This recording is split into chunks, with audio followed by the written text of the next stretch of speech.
નમસ્કાર. ચાલો દીવો ન ઠરે એ શરતે આજે ફરીથી વાવાઝોડાની આરતી ઉતારવાનું કામ શરૂ કરીએ. I heartily welcome you in the video number 2 about confusing words. Our series is going on and today we are going to meet today's new 5 Pandavas. So let's begin with first. હવે તમે જોઈ શકો છો તમારા સામે spelling લખેલો છે, ત્યાં અહીંયા ET રાખો અને અહીંયા TE કરી નાખો. તો જુઓ ફરીથી QUIET અને TE. સો ચેન્જ તમારી સામે અંડરલાઇન્ડ છે. આને કહીશું ક્વાઇટ અને આને કહીશું ક્વાઇટ. ઓલમોસ્ટ ઉચ્ચાર સેમ જ છે, એટલે ઉચ્ચારની ગેમ છોડો, મીનિંગની ગેમ સમજો. જો ET આવે તો રાખી દેજો એકદમ. શું રાખી દેવાની છે? એકદમ. શું રાખવાનું છે? ઓમ શાંતિ.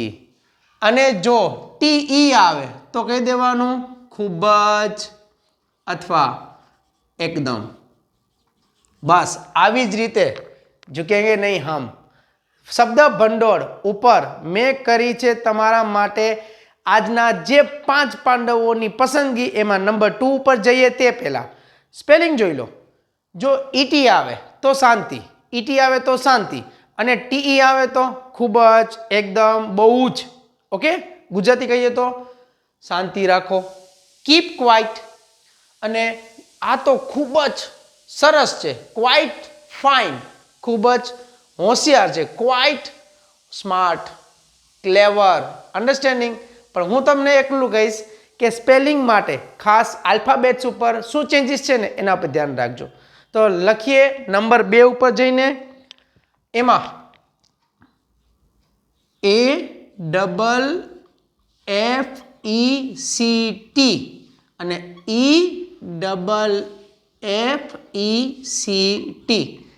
તમે જોઈ શકો છો બંને સ્પેલિંગમાં માત્ર એક જ આલ્ફાબેટનો ચેન્જ છે. હવે એ આલ્ફાબેટ છે અહીંયા. જો A આવે અને અહીંયા E આવે તો સ્પેલિંગ ઓલમોસ્ટ સેમ પણ મીનિંગ અલગ. અહીંયા અફેક્ટ એટલે અસર કરવી, અસર કરવી. અને ઇફેક્ટ બોલો, ઇફેક્ટ તો પરિણામ. લો અફેક્ટ સમયની બરબાદી તારા પરિણામ ઉપર અસર કરશે. અસર કરવી તો અફેક્ટ અને પરિણામ તારી આ બેદરકારીનું પરિણામ, તો પરિણામ આવે તો ઇફેક્ટ. અન્ડરસ્ટેન્ડિંગ ક્લિયર થાય તો જ સેવ કરજો. હવે નંબર 3 ઉપર જઈએ. નંબર 3માં હું લઈ લઉં છું LOOSE અને બીજો સ્પેલિંગ લઉં છું LOSE. આને બોલજો લૂઝ અને આને બોલજો લૂઝ, ઝબલાનો ઝ. હવે લૂઝ તો ઢીલું એટલે જે કઠણ નથી તે. સો ફોર એક્ઝામ્પલ કે સો એન્ડ સો, આ તો યાર મને બહુ ઢીલું થાય છે. તો ઢીલું એટલે લૂઝ, LOOSE. અને જો O એક ઓછો કરી નાખો તો લૂઝ એટલે ગુમાવવું અથવા હારવું. I think my team will lose this match. તો lose O એક લઈ લો તો હારવું અથવા ગુમાવવું. I hope you are getting it. તો આ રહ્યા આપણા 3. હવે 4 ઉપર આવીએ. 4 ઉપર લઈએ તો PRINCIPAL. ફરીથી જોઈ લેજો, હું સ્પેલિંગમાં ક્યાં ચેન્જ કરું છું. PRINCIPLE. લો અહીંયા ડબલ O ના બદલે સિંગલ O થઈ ગયું ને, તો અહીંયા જુઓ, અહીંયા AL છે એના બદલે LE. જો PAL આવે તો આચાર્ય. પ્રિન્સિપાલ ઉચ્ચાર ઓલમોસ્ટ બધા સેમ, પ્રિન્સિપાલ જ બોલવાનું છે, પણ સ્પેલિંગ ઉપર ધ્યાન દેજો. અહીંયા PAL આવે તો આચાર્ય અને LE ઈ પાછળ આવે તો સિદ્ધાંત. માની લો so and so XYZ is our principal, આચાર્ય છે ઓફ આર સ્કૂલ, અને the principal of so and so system, તો કહેવાનું આ અથવા આ પ્રક્રિયાનો સિદ્ધાંત. જો સિદ્ધાંત આવે તો પ્રિન્સિપાલ, એમાં સ્પેલિંગ LE. સ્પેલિંગ ઉપર ધ્યાન દેજો, આલ્ફાબેટની સેટિંગ ઉપર ધ્યાન દેજો, સ્પેલિંગ તમને કન્ફ્યુઝ કરશે નહીં. હવે લાસ્ટમાં જઈએ, that one is fifth. STATIONARY,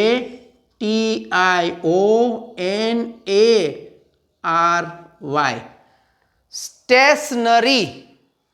અને બીજો સ્પેલિંગ STATIONERY. ફરીથી જુઓ, ક્યાં તમે ચેક કરો છો એ જોજો. ઈ રાઈટ, અને અહીંયા એ.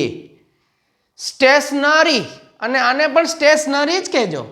બંનેના ઉચ્ચારમાં કાંઈ વધારે ઊંડું ઉતરવાની જરૂર નથી. જો એ આવે તો કહી દેવાનું સ્થિર. સ્થિર એટલે ડગે નહીં તેવું, ડગે નહીં તેવું, સ્થિર. જે મૂવમેન્ટ નથી કરતું તેવું, સ્ટેશનરી, સ્થિર. અને જો ERY આવે તો લઈ લેવાનું લેખિત કે લેખન સામગ્રી, જે તમે ને હું વાપરીએ છીએ એ.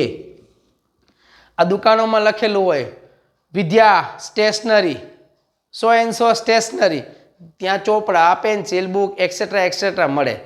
જો ઈ આવે તો દુકાન લઈ લેવાની છે, અને એ આવે તો સ્થિતિ બતાવવાની છે કે ભાઈ સ્થિર, ગમે તેવી પરિસ્થિતિમાં એ સ્ટેશનરી હતો. અન્ડરસ્ટેન્ડિંગ?